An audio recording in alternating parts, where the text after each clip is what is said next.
Hi everybody, here today with Paul Stecker with UHM today, and he is going over some really important information, and we're hoping to clear a few things up for y'all. Absolutely. Then this is Paul. Paul, introduce yourself. Hi everybody, I'm Paul Stecker with Union Home Mortgage here in the Myrtle Beach market. I'm the local branch manager. I've been in the business since 2014. Seen a lot of ups and downs already in the last 10 years or so, and it's been a lot of fun. Really enjoy helping people realize the dream of home ownership for sure. All right. All right, so the current market right now, we have about 30% of our home buyers being FHA, and with an average of $275,000 mortgage and 3% down. Now, Paul, how much in concessions can the seller do? That's a great question, Olivia. For an FHA loan, the seller can contribute up to 6% seller's concession to use to buy down the rate or to use towards closing costs, any combination of what you'd like. All right, so 6% is about $16,500 on a $275,000 loan. Most sellers probably not going to do that.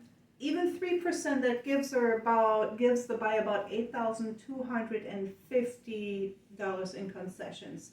Would the buyer be wise to put it toward buying down rates, or should they maybe get it in their bank? And what is the benefit to that? That is another great question. What I would say on that is it really depends on the person.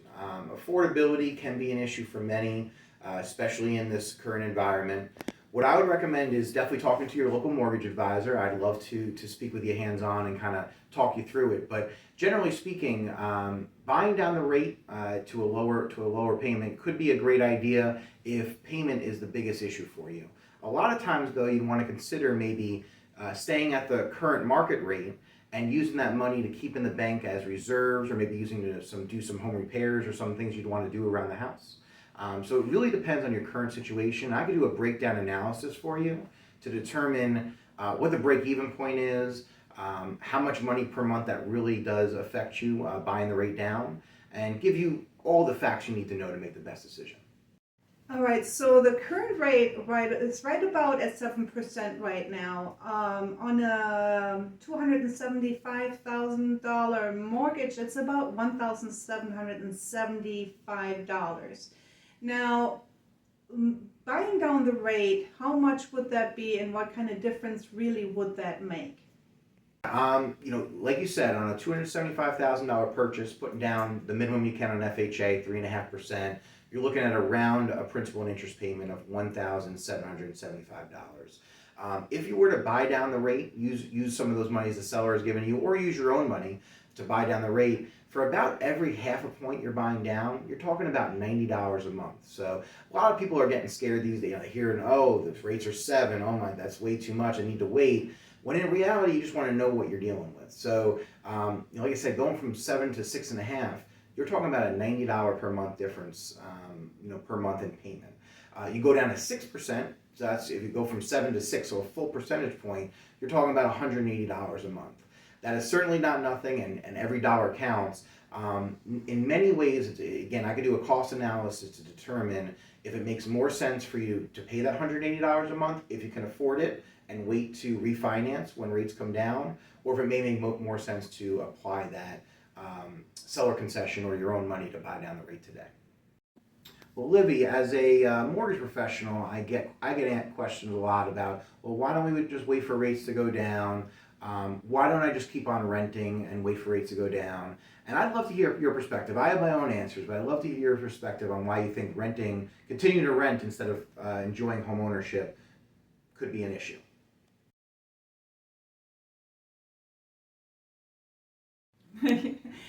Paul, that is a good question. So what I hear a lot is, never once have I heard a landlord say, I am going to reduce your rent this time around.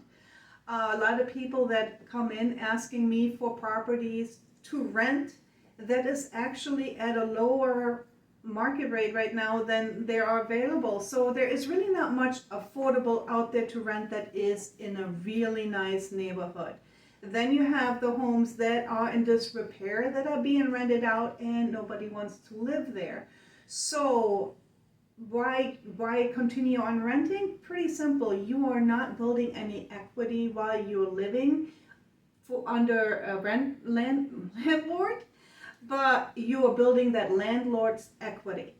So why not buy a house that is about the amount of the current rent, which is not always easy, but it is doable, then turn around and sell it once you have created some equity, even at today's market rate.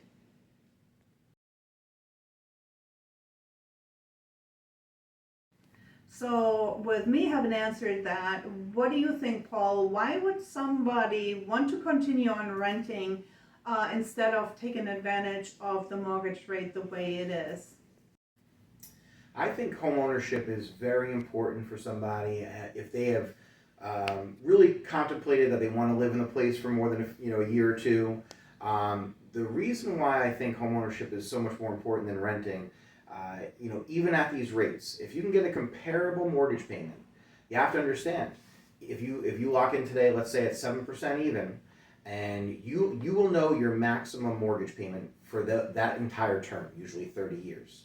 Guess what? If rates come down, your payment's actually going to go down per month, right? Versus if you're renting, as Livy has said, your landlord is not going to come down and say, well, I reduced my interest rate, so I'm going to give you a savings every month. No, rent continues to go up year over year over year. You can sign a 2-year lease, maybe lock in for 2 years, but essentially, a lot of people offer 2-3-year leases maybe. Imagine locking in your payment for the next 30 years, and with the ability to possibly get better if you can refinance.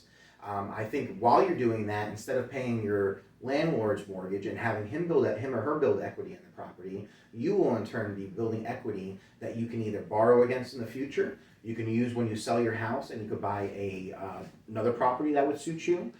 So you have a lot more flexibility, in my opinion, when you're buying, with the ability to lock in today's payment with a possibility of going lower in the future, which I think is great.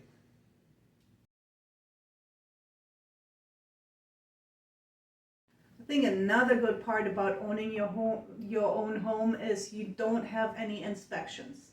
You can have your own pets. You can have a rooster if your zoning allows, but you're not ever having to worry about the landlord saying, "I will stop by tomorrow to do an inspection." You don't have to run through and clean up your house. All that kind of stuff is falling to the wayside. Your house is yours and nobody gets to criticize it but yourself and maybe your in-laws.